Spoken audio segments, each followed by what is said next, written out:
شمالی کوریا کے اندر دو بڑی ڈیولپمنٹ ہوئی ہیں، دونوں ہی خبریں آپ کے لیے بہت اہم ہونے والی ہیں۔ شمالی کوریا کے ہزاروں فوجی جاں بحق ہو چکے ہیں۔ ہزاروں فوجیوں کی ہلاکت سامنے آنے کے بعد پوری دنیا کے اندر ایک مرتبہ کھلبلی مچی ہے کہ شمالی کوریا کے فوجیوں کے ساتھ آخر ہوا کیا ہے۔ دوسری بڑی اور اہم خبر یہ ہے کہ شمالی کوریا کے جو بادشاہ ہیں ان کے ساتھ ایران کے حسن روحانی نے دوبارہ رابطہ کیا ہے۔ اب اس کا مطلب یہ ہے کہ امریکہ یا پھر اسرائیل کے خلاف کچھ بڑا ہونے والا ہے۔ اسرائیل اور امریکہ کے جہازوں کو ٹارگٹ کیا جا سکتا ہے۔ سائبر سیکیورٹی کا ونگ جو ہے وہ مکمل طور پر متحرک ہو چکا ہے۔ شمالی کوریا اب اپنے بہت سارے میزائل لانچر اپنے بارڈر کے اوپر بھی لگوا رہا ہے۔ اس کی حقیقت کیا ہے؟ کیوں اپنے میزائل لانچر اور میزائل بیلسٹک میزائل خصوصاً بہت سارے اپنے بارڈر کے اوپر تعینات کیے ہیں، جس کی وجہ سے اسرائیل، امریکہ، متحدہ عرب امارات کافی پریشان ہیں کہ ایران اور نارتھ کوریا مل کر کرنے کیا والے ہیں۔ تمام تر خبریں اور دونوں خبریں بڑی ڈیٹیل کے ساتھ آج کی اس ویڈیو میں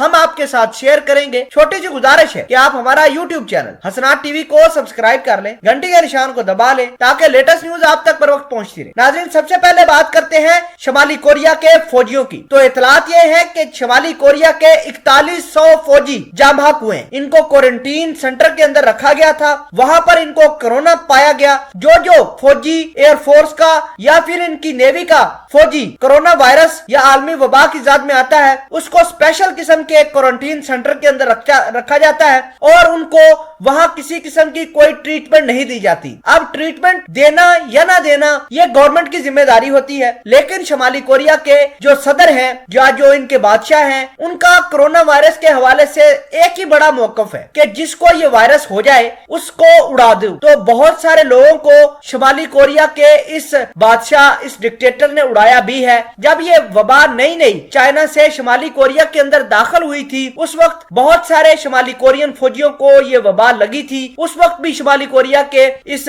ڈکٹیٹر نے ان فوجیوں کو اڑوا دیا تھا، کچھ سویلین تھے ان کو بھی مروا دیا تھا۔ اب ہوا کچھ یوں ہے کہ اب ڈائریکٹ تو شمالی کوریا کا جو بادشاہ ہے وہ اپنے فوجیوں کو نہیں مروا رہا، جس کو یہ وبا ہوتی جا رہی ہے اس کو اسپیشل قسم کے کوارنٹین سینٹر کے اندر رکھا جاتا ہے، کسی قسم کی کوئی وہاں پر ٹریٹمنٹ نہیں ہے اور بغیر ٹریٹمنٹ کے ان کو مار دیا جاتا ہے۔ تو 4100 فوجیوں کی رپورٹ سامنے آئی ہے، شمالی کوریا سے ہی نکل کر سامنے آئی ہے اور پوری دنیا حیران ہے، پریشان ہے کہ شمالی کوریا کس طرح ہیومن رائٹس کی وائلیشن کر رہا ہے۔ ناظرین گرامی، دوسری بڑی اور اہم خبر یہ ہے کہ آج صدر حسن روحانی نے دوبارہ شمالی کوریا کے ساتھ رابطہ کیا ہے اور ان کو مدد کرنے کا کہا ہے کہ ہماری امریکہ کے ساتھ، موساد کے ساتھ، سعودی عربیہ کے ساتھ، اسرائیل کے ساتھ اور متحدہ عرب امارات کے ساتھ کسی وقت بھی جنگ ہو سکتی ہے۔ چائنا تو پہلے ہی ایران کے پرڑے میں اپنا وزن ڈال چکا ہے، شمالی کوریا کی طرف دیکھا جا رہا تھا۔ شمالی کوریا نے کہا ہے کہ بھائی صاحب، ہمارے آلریڈی بیلسٹک میزائل اپنے بارڈروں کے اوپر تعینات ہیں، آپ نے جہاں کہنا ہے، جس وقت کہنا ہے، شمالی کوریا وہاں سے بیلسٹک میزائل لانچ کرے گا اور اس ملک کے اوپر حملہ کر دے گا۔ یہ بڑی سمپل سی بات ہے۔ تو شمالی کوریا کے بیلسٹک میزائل آلریڈی بارڈر کے اوپر تعینات ہیں، کسی وقت بھی کچھ ہو سکتا ہے۔ تو ناظرین گرامی، آپ کو یہ بتا دیں کہ شمالی کوریا کے جو ہیڈ آف اسٹیٹ ہیں اور ایران کے حسن روحانی کے ساتھ رابطے ہوئے ہیں، جس کو لے کر پوری دنیا کے اندر تہلکہ مچا ہوا ہے کہ کہیں اگلا نمبر سعودی عربیہ کا ہو سکتا ہے، متحدہ عرب امارات کا ہو سکتا ہے، امریکہ کا ہو سکتا ہے، یا پھر موساد کا کوئی دوسرا اور جنرل مارا جا سکتا ہے۔